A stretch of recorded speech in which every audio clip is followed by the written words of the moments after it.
Hey everyone, and welcome back to this week's SpaceX update. Flight 12 of Starship is drawing closer with new milestones in ship and pad testing.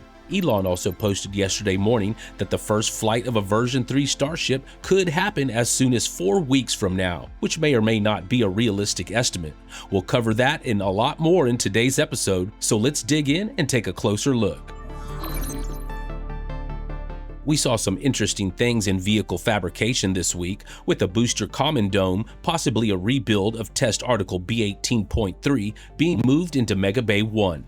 Assembly of Starship 40 is nearing completion now, with the aft section moved from Star Factory to Mega Bay 2 for integration. The ship's methane and liquid oxygen raceways were uprighted and mounted to the installation fixtures on the bay's center work stand. Ship 40's port and starboard aft flaps were also placed on installation fixtures on their respective sides of the center workstand and poised for rapid assembly once the ship's main hull is ready. As construction of the next level of Gigabay continues, interesting new pieces such as this large stairwell with 14 flights of stairs were lifted into the building. Over at the launch site, significant progress is also being made towards commissioning Pad 2 at the launch complex. A trio of detonation suppression system tests were performed to verify the functionality of the explosion-suppressing nitrogen gas and water spray system. Pad crews also began purging the booster quick disconnect lines by running high-pressure nitrogen through the pipes. The gas helps expel any dirt or debris that may have entered the lines during construction.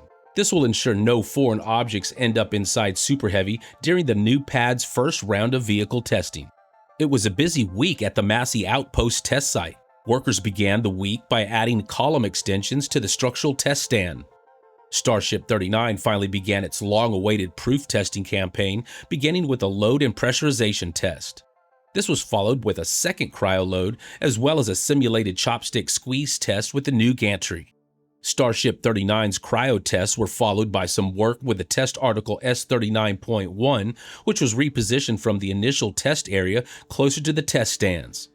Crews began rigging up the load spreader to the test tank, but the installation was aborted and S39.1 was taken away from the area. A third cryo test was performed on Starship 39, repeating what was seen in the first 2 tests as SpaceX meticulously works through the systems of the first Block 3 ship. And 2 days after Ship 39's third cryo test, the load spreader was lifted and attached to S39.1. A Starship Block 3 transport stand was moved back to the Sanchez site after being taken out of Mega Bay 2 on Friday. Meanwhile, a booster stand was brought from Sanchez to just outside Mega Bay 1. During a construction accident at the launch complex, pieces of scaffolding fell from the launch tower at Pad 2. Fortunately, no one was hurt in the incident, but it's a great reminder to always wear a hard hat at a construction site. Checking in on this week's Starship operations at the Cape, we saw the movement of another tower module to SLC-37 as SpaceX continues to ramp up their operations in Florida for Artemis and other future Starship launches. A dedicated communications tower has been proposed and permitted at LC-39A. This tower is believed to be designed to improve communications with Starship during launch operations. On Saturday, Elon posted a hype video and said that Flight 12 was about 4 weeks away. This timeline is likely SpaceX's current goal, assuming everything goes nominally in pre-flight testing. Given that this will be the inaugural launch not just for the latest version of the ship and booster, but also for Pad 2, it's likely that SpaceX will encounter a few hiccups along the way, pushing that launch date just a bit further to the right. Hopefully, however, the growing pains are relatively minor, and we'll see Starship take to the skies again within a few weeks of Elon's estimate. Now, moving on to Falcon 9 launches this week, Starlink Group 17-23 was the first of a trio of flights carrying 25 Starlink satellites into orbit from Vandenberg Space Force Base on booster 1082 before successfully landing downrange on Of Course I Still Love You. Before the day was out, Starlink Group 10-41 lifted off from SLC-40 in Cape Canaveral, carrying another 29 satellites into space on booster 1078. Both the fairing halves, serial numbers 212 and 155, were successfully recovered. SpaceX recovery ship Just Read the Instructions likewise brought the booster back to Port Canaveral after its successful 26th flight, before it was unloaded onto the dockside stands.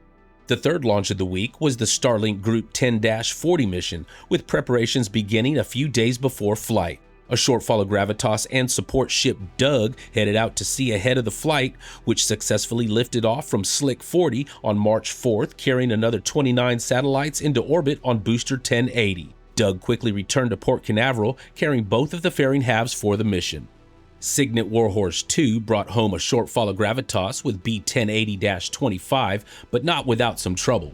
The booster's engines were damaged after the octograbber malfunctioned and crushed a Merlin engine's nozzle, and crews needed to maneuver the booster carefully on the drone ship to make sure it cleared the malfunctioning octograbber on the deck.